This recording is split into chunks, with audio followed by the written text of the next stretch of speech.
और AP कैसे निकालते हैं। लास्ट टाइम हमने ये किया how to calculate TP, MP and AP।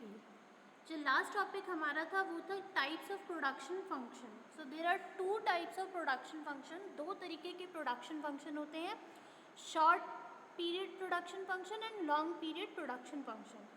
Short period production function को वेरिएबल प्रोपोर्शन प्रोडक्शन फंक्शन भी कहते हैं, लॉन्ग पीरियड प्रोडक्शन फंक्शन को कांस्टेंट प्रोपोर्शन प्रोडक्शन फंक्शन भी कहते हैं। ठीक है, इन दोनों के बारे में हम आज पढ़ेंगे।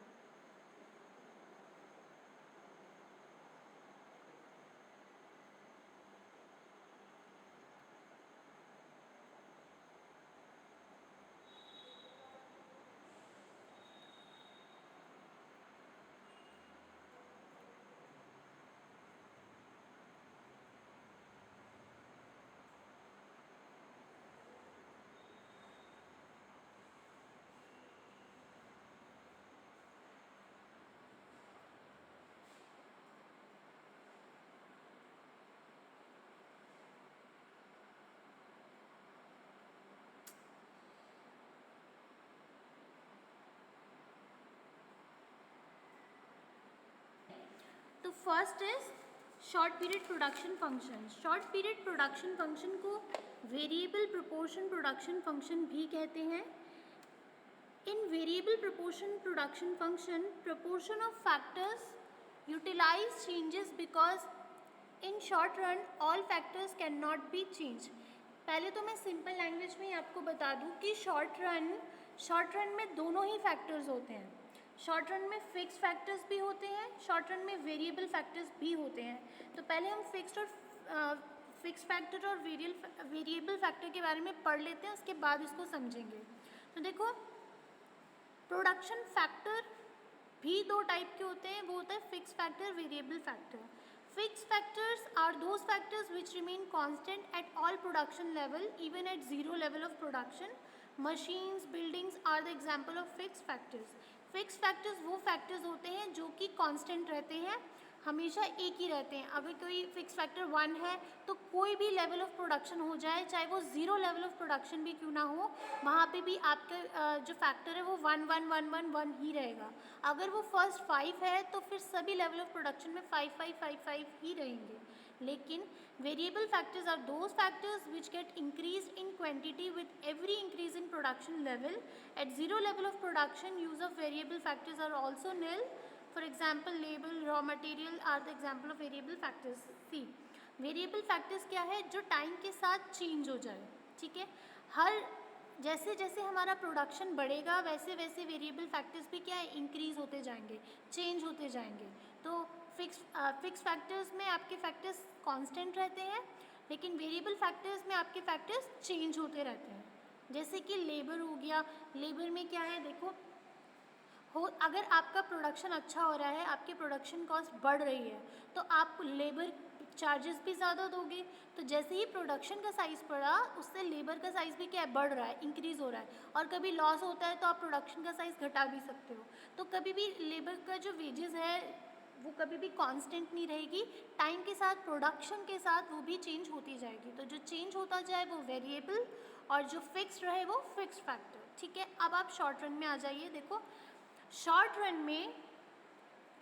रन प्रोडक्शन फंक्शन में फिक्स फैक्टर्स भी होते हैं, वेरिएबल फैक्टर्स भी होते हैं, but long period production function में सिर्फ वेरिएबल फैक्टर्स लिया जाता है, इसमें आपके फिक्स फैक्टर्स नहीं होते। यहाँ हम इसी के बारे में बात कर रहे थे। Those factor which can not be change due to short period are called fix factors. ऐसे फैक्टर्स जो टाइम की कमी की वजह से, शॉर्ट पीरियड की वजह से चेंज ना हो पाए, उसे फिक्स फैक्टर कहते हैं। वहीं प्रोडक्शन फंक्शन चेंज हो जाते हैं, जो लॉन्ग पीरियड प्रोडक्शन फंक्शन है ये चेंज हो जाते हैं। Next, capital. देखो, ये सारे फिक्स फैक्टर हैं, capital goods, land, production techniques, ये सारे ही क्या है, फिक्स फैक्टर्स हैं जो कि शॉर्ट पीरियड टाइम की वजह से चेंज नहीं हो पाते। While labour unit are variable, और वहीं पे जहाँ हमने एग्जाम्पल में भी लेबर की बात की थी, लेबर यूनिट क्या है, वेरिएबल है। लेबर यूनिट वेरिएबल फैक्टर है, वहीं पे बाकी सब चीज़ें जैसे capital goods, land, production techniques, ये सारे हैं हमारे fix factors. Size of plant also remain unchanged in short period. Short run period में आप साइज भी अनचेंज रहता है, मतलब साइज़ के चेंजेस में कोई फ़र्क नहीं आता। वहीं लॉन्ग पीरियड में साइज़ भी चेंज होता है क्योंकि हमारे पास इनफ टाइम होता है। हम आगे ये पढ़ेंगे, ये आपका अगर डिफरेंस बिटवीन होगा आप इसमें भी ये चीज़ें इंक्लूड कर सकते हो। In this way, few factor production are fixed and few are variable in short run। जैसे ही मैंने स्टार्टिंग में ही आपको बताया था कि fixed factors and variable factors दोनों ही शॉर्ट रन में होते हैं, लेकिन लॉन्ग रन में केवल और केवल वेरिएबल फैक्टर्स होते हैं। फिक्स फैक्टर्स को हम उसमें नहीं इंक्लूड करते। By changing variable factors, ratio of factors utilized also changes and consequently quantity of production or output varies. This is called variable proportion production function। यही variable proportion production function को ही short run production function भी कहते हैं, तो इसमें confuse मत हो जाना। Next long period of production, जैसे मैंने आपको डिफरेंस बिटवीन के साथ साथ ये चीज़ें क्लियर कर ही दी है। यहाँ पे क्या था, यहाँ पे दोनों ही चीज़ें आती थी। यहाँ पे फिक्स फैक्टर्स भी आते थे शॉर्ट रन में और वेरिएबल भी आते थे, लेकिन अब लॉन्ग टर्म में पढ़ोगे, लॉन्ग पीरियड में पढ़ोगे कि यहाँ पे सिर्फ और सिर्फ वेरिएबल फैक्टर्स ही आते हैं। In constant proportion production function, the ratio of factors utilized or in use remain constant. This type of production function is related to long run। ये long time period के लिए होता है, short run short time period के लिए होता है। Long run signifies that period or duration in which a firm can change all its factors of production। In other words, no factor remain fixed in long run। इसमें कोई भी factor fix नहीं होते हैं। जैसे ही पहले बताया कि इसमें सारे वेरिएबल फैक्टर्स होते हैं, तो कोई भी फिक्स फैक्टर नहीं होता, और ये विद इन टाइम चेंज हो पाता है। यहाँ पे हमने पढ़ा था ऊपर, ये विद इन टाइम चेंज नहीं हो पाता, लेकिन long period with in time change हो जाता है। शॉर्ट टर्म में चेंज इसलिए नहीं हो पाता था क्योंकि वहाँ पे हमारे पास टाइम की शॉर्टेज होती थी, शॉर्ट पीरियड रहता था, इसलिए हम जो फैक्टर्स है वो चेंज नहीं कर पाते थे। लेकिन वो प्रॉब्लम हमें लॉन्ग रन में नहीं होती। लॉन्ग रन में फैक्टर्स चेंज हो जाते हैं क्योंकि इनफ टाइम हमारे पास होता है। In other words, factor production cannot be classified into fixed and variable factors in the long run. Scale of production can be completely changed in long run. A firm has sufficient time to change its factor of production and the scale of production in long run। ये मैंने अभी आपको समझा दिया। In other words, a firm can conveniently change its factor of production in long run to change its scale of production। हमें अगर अपनी production का साइज़ बढ़ाना है तो लॉन्ग रन में हम सारे फैक्टर्स को चेंज कर सकते हैं, लेकिन शॉर्ट रन में हम ये सब नहीं कर सकते थे। So ratio of factor utilisation remain constant in long run, only scale of production changes. इसीलिए लॉन्ग रन में जो फैक्टर यूटिलाइजेशन है वो कांस्टेंट रहता है, लेकिन हमारा प्रोडक्शन क्या है वो बदलता रहता है। This is why long run production function is also called return to scale. और यही वजह है कि लॉन्ग रन प्रोडक्शन फंक्शन को ही हम रिटर्न टू स्केल भी कहते हैं। ये डिफरेंस बिटवीन में आपको आ जाएगा। ऐसे 1 मार्क्स में क्वेश्चन छोटे छोटे आ सकते हैं कि भाई लॉन्ग पीरियड में फिक्स फैक्टर्स चेंजेस होते हैं कि नहीं होते हैं, फैक्टर्स चेंज होते हैं कि नहीं होते। तो हाँ बिल्कुल होते हैं, कांस्टेंट नहीं रहते। ठीक है, 1 मार्क्स में आ सकते हैं और आपके 3 मार्क्स में क्वेश्चन आ जाता है डिफरेंस बिटवीन में। अब दोनों ही आ जाते हैं। आपको कई बार 3 मार्क्स में फिक्स फैक्टर और वेरिएबल फैक्टर भी पूछा जाता है, और कई बार short run and long run के बीच में भी डिफरेंस बिटवीन आ जाता है। तो ये आपका एक इम्पॉर्टेंट टॉपिक है। नेक्स्ट इम्पॉर्टेंट टॉपिक ये 3 मार्क्स में आ जाता है, define law of variable proportion. देखो लॉ ऑफ वेरिएबल प्रोपोर्शन आप आगे पढ़ोगे, लेकिन आपको उससे पहले पता होना चाहिए रिटर्न टू अ फैक्टर क्या होता है।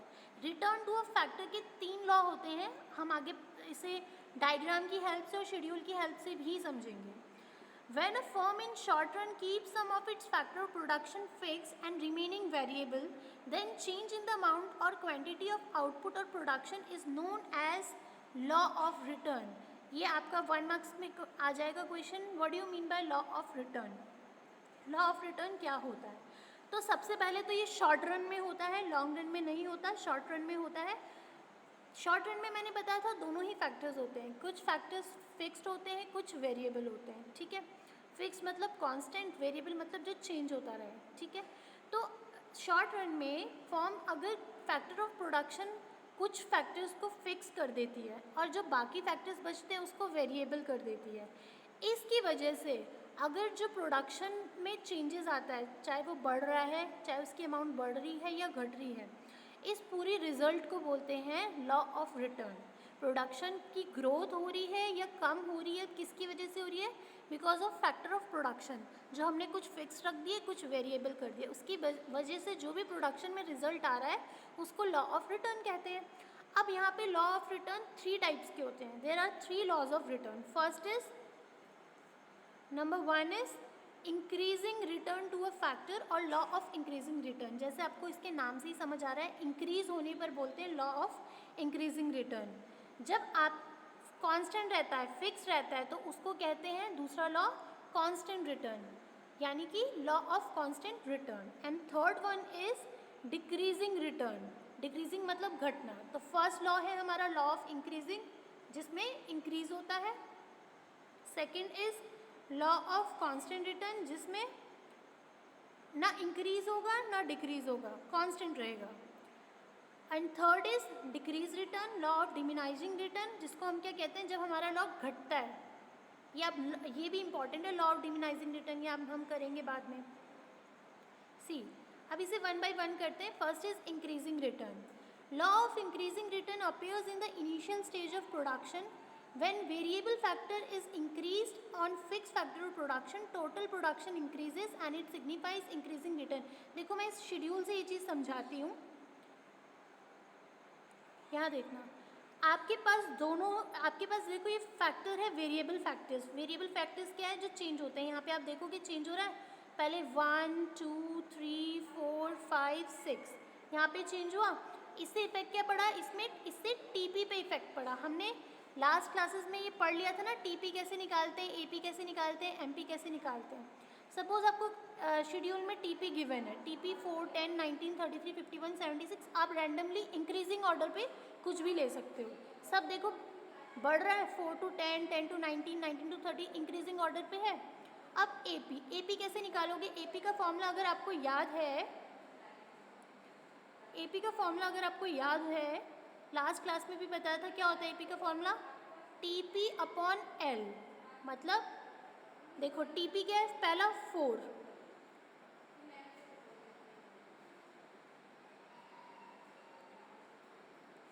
टीपी क्या है आपका? पहला 4 अपॉन एपी का फॉर्मूला था टीपी अपॉन एल, तो 4 अपॉन एल इज 1, तो 4 को डिवाइड कर दो 1 से, आंसर क्या आएगा?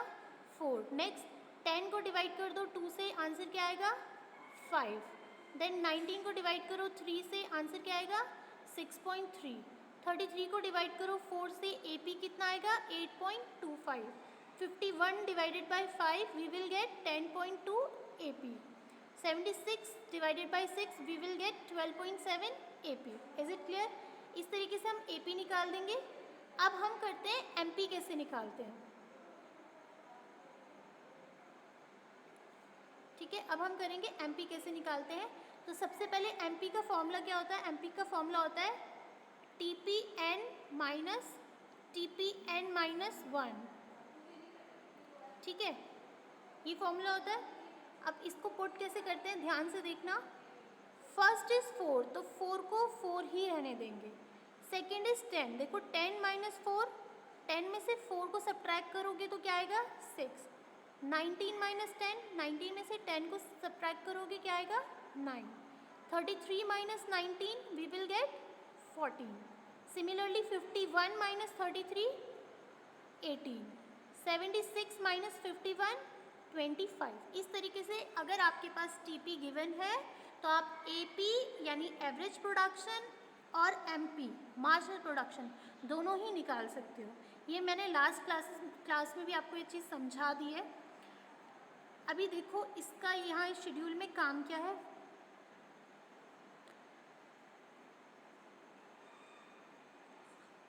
सी, आप देखोगे ये हम पढ़ रहे थे increasing return to a factor और लॉ ऑफ इंक्रीजिंग रिटर्न। आप यहाँ देखोगे कि यहाँ पे क्या है? टीपी क्या है? इंक्रीज हो रहा है, बढ़ रहा है। तो जब भी टीपी इंक्रीज हो, टोटल प्रोडक्शन इंक्रीज हो, ठीक है, तो इसको कहते हैं increasing return to a factor, ठीक है। ऐसे शेड्यूल की हेल्प से हम इसकी डायग्राम बना देंगे।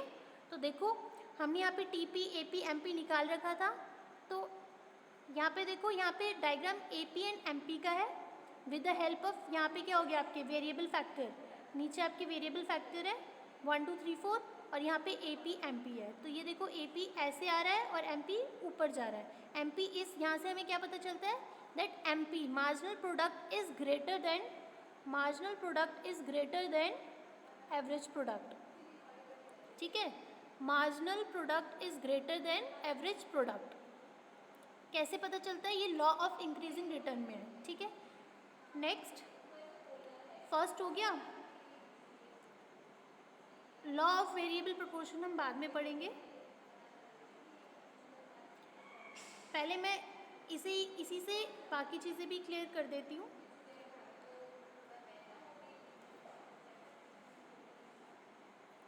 देखो अब अगर शेड्यूल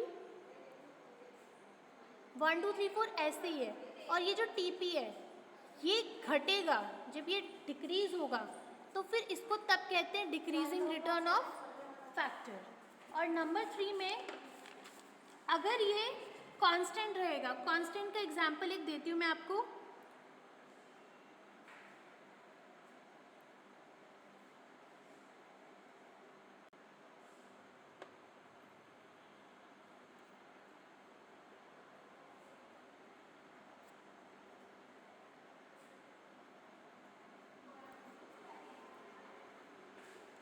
देखो सपोज करो यहाँ पे लेबर फिक्स फैक्टर है,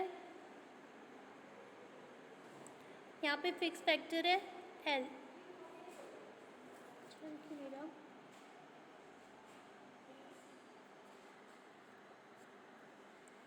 अरे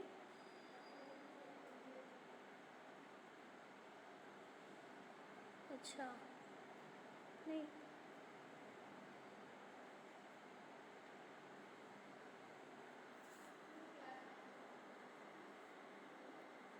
हाँ अब ठीक है।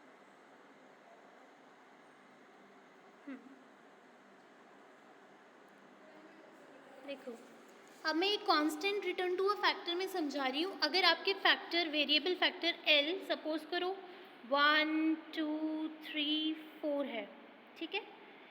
टीपी आपको गिवन है 30 60 90 120, ठीक है। अब यहाँ से पहले हम एपी निकालेंगे और एपी से हम एमपी निकालेंगे, ठीक है। तो एपी का फॉर्मूला क्या था, टीपी अपॉन एल, ठीक है। तो टीपी मतलब 30 डिवाइडेड बाई 1, ये आ जाएगा 30। 60 डिवाइडेड बाई 2, ये आ जाएगा 30। 90 डिवाइडेड बाई 3 30। 120 divided by 4 30। देखो आपका एपी क्या आ गया 30 30 30 30। अब आप एपी निकाल दो, एमपी निकाल दो। एमपी कैसे निकलेगा, फर्स्ट इज 30 तो पहला क्या रहेगा 30 रहेगा, सेकेंड इज 60, 60 माइनस 30 कितना होगा 30, 90 माइनस 60 कितना आएगा 30, 120 माइनस 90 कितना आएगा 30। तो क्या समझे आप कि constant return to a factor में जो एपी और एमपी है वो क्या रहता है, कांस्टेंट रहता है, 30 30 30 दोनों। और इसका शेड्यूल कैसे बनेगा, इसका शेड्यूल बनेगा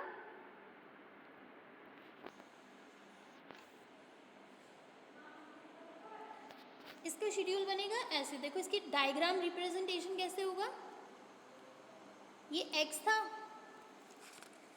ये y हो गया, ठीक है, यहाँ 0 हो गया। ये क्या है, वेरिएबल फैक्टर है, जो हमने L माना था ना 1 2 3 4, ये वेरिएबल फैक्टर हो गया। और ये हो गया आपका AP एंड MP। तो ये 30 30 है, सपोज ये 0 10 20 30 30 यहाँ पे आ रहा है, ठीक है। और यहाँ पे 1 2 3 4 5 6 है। तो आपका AP और MP क्या है, दोनों ही 30 30 30 है। तो ये ऐसे आ जाएगा इसी लाइन को AP भी कहेंगे, इसी लाइन को MP भी कहेंगे, और दोनों इक्वल है, तो इससे इस फिगर से हम क्या समझ रहे हैं, AP is equals to MP। तो जब AP MP के इक्वल होता है तो उसको हम बोलते हैं constant return to a factor. ठीक है, और पहले हमने क्या पढ़ा था, पहले हमने पढ़ा था increasing return to a factor. Increasing return में हमने देखा था कैसे था, इंक्रीजिंग रिटर्न में हमारा डायग्राम ऐसे आ रहा था, ये आपकी MP था, ये आपकी AP। तो यहाँ हमने क्या सीखा था कि MP जब AP से बड़ा होता है, MP जब AP से बड़ा होता है तो इसको बोलते हैं increasing return.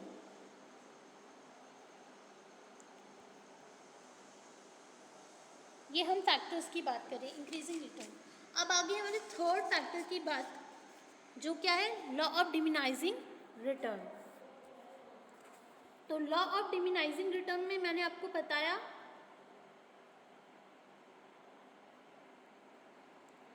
Law of diminishing return में क्या होगा, हमारा TP डिक्रीजिंग ऑर्डर में होगा। ठीक है, डिक्रीजिंग ऑर्डर में। अब इसके बाद आपका नेक्स्ट टॉपिक है लॉ ऑफ वेरिएबल प्रोपोर्शन। ये बहुत इंपॉर्टेंट है, ये क्वेश्चन आ जाता है, बोर्ड एग्जाम में भी आता है। ठीक है, ये हम अपनी नेक्स्ट क्लास में कल करेंगे। कोई क्वेरी है तो आप मुझे पर्सनल पूछो मैसेज करके, या फिर यहाँ पे आप ग्रुप में लिख सकते हो।